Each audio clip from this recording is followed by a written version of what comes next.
Le droit à l'éducation, c'est un droit qu'on identifie très bien en France concernant les 6-16 ans. C'est vrai qu'il y a un droit à la scolarisation, à l'enseignement, mais la Convention internationale des droits de l'enfant porte ce droit à l'éducation et le Comité des Nations Unies a clairement dit que ce droit commençait dès la naissance.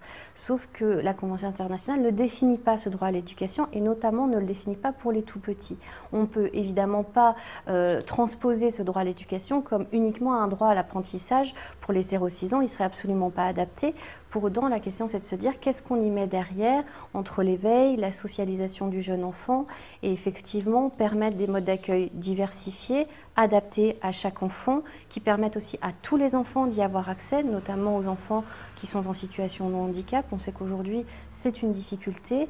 L'accueil des enfants, y compris en milieu rural, et on sait que là encore, on développe des solutions innovantes avec notamment tout ce qui est balabus, crèche itinérante, mais qu'on sait aussi toute l'hétérogénéité de cet accueil pour les jeunes enfants.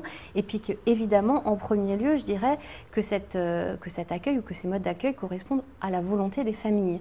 Voilà, et on sait que cette volonté est très différente, même si un certain nombre d'études concluent au fait que les parents souhaitent globalement, prioritairement, mettre leur enfant dans un mode d'accueil collectif.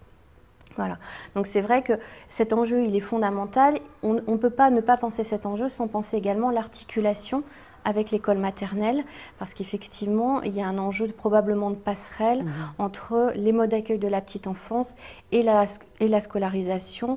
Est-ce que c'est 2 ans, est-ce que c'est 3 ans? En tout cas, cette articulation, aujourd'hui, elle a probablement été insuffisamment pensée. Et s'il y a eu, comme vous le disiez tout à l'heure, un développement fort des modes d'accueil en France, on sait qu'il y a eu aussi une baisse importante de la scolarisation des enfants dès 2 ans. Les contours du droit à l'éducation sont quand même assez bien dessinés par la Convention internationale des droits de l'enfant, qui justement ne le limite pas au droit d'instruction, mais le développe dans tous les domaines d'épanouissement de l'enfant, que ce soit les loisirs, donc les activités sportives, culturelles, le droit de jouer, qui est aussi évoqué dans la Convention internationale des droits de l'enfant, étant précisé aussi sans discrimination liée aux origines, liée à l'état de santé ou bien liée au sexe.